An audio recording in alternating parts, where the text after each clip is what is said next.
সুপ্রিয় দর্শক, আপনারা দেখছেন এসপিএন বাংলা টিভি। দেখুন ও সাবস্ক্রাইব করুন এসপিএন বাংলা টিভি, দেশ ও মানুষের কথা বলে। উচ্চ মোকাম দান করেন, আমিন সুম্মা আমিন। মহামনীষীদের জীবনী আমাদেরকে অনুপ্রেরণা যোগায় সামনের দিকে এগিয়ে যেতে। তারা আসলে বিতর্কের ঊর্ধ্বের মানুষ,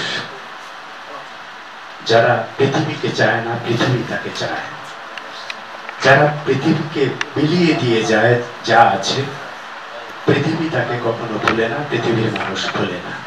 আজকে তো আমাদেরকে কেউ বাধ্য করেনি ডক্টর মোহাম্মদ শহীদুল্লাহ জীবনী, কর্মময় জীবন, জন্ম এবং মৃত্যুবার্ষিকী পালন করার জন্য আমরা মন থেকে, হৃদয় থেকে আমরা এগিয়ে এসেছি। আজকের অনুষ্ঠানে যারা আছি, সম্মানিত সভাপতি, প্রধান অতিথি, বিশেষ অতিথিবৃন্দ, সম্মানিত গুণীজন, মিডিয়া ব্যক্তিত্ব, ভাই বোনেরা, আসসালামু আলাইকুম। দেশের পরিস্থিতি যেরকম, আমাদের অনুষ্ঠানও সেরকম মূলত, তাই না? তো যেহেতু সান্ধ্য আইন রয়েছে, আমাদেরকে সংক্ষিপ্ত করা দরকার।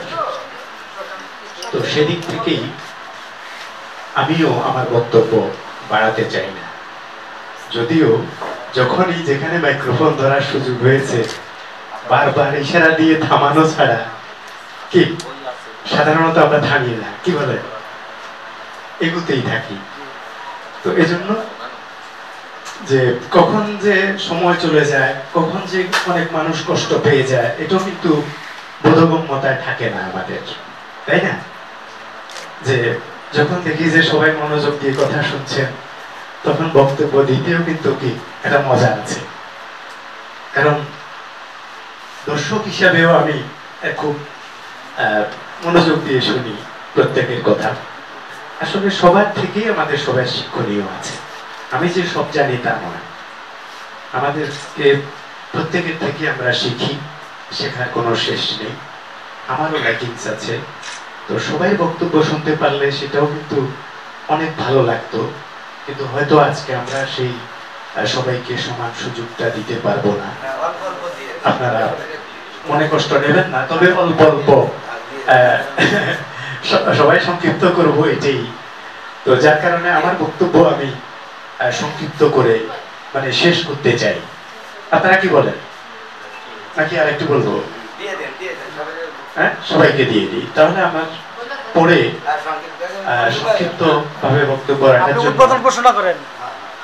আচ্ছা, আজকের অনুষ্ঠানের আমি শুভ সূচনা ঘোষণা করছি মহান আল্লাহর নাম স্মরণ করে।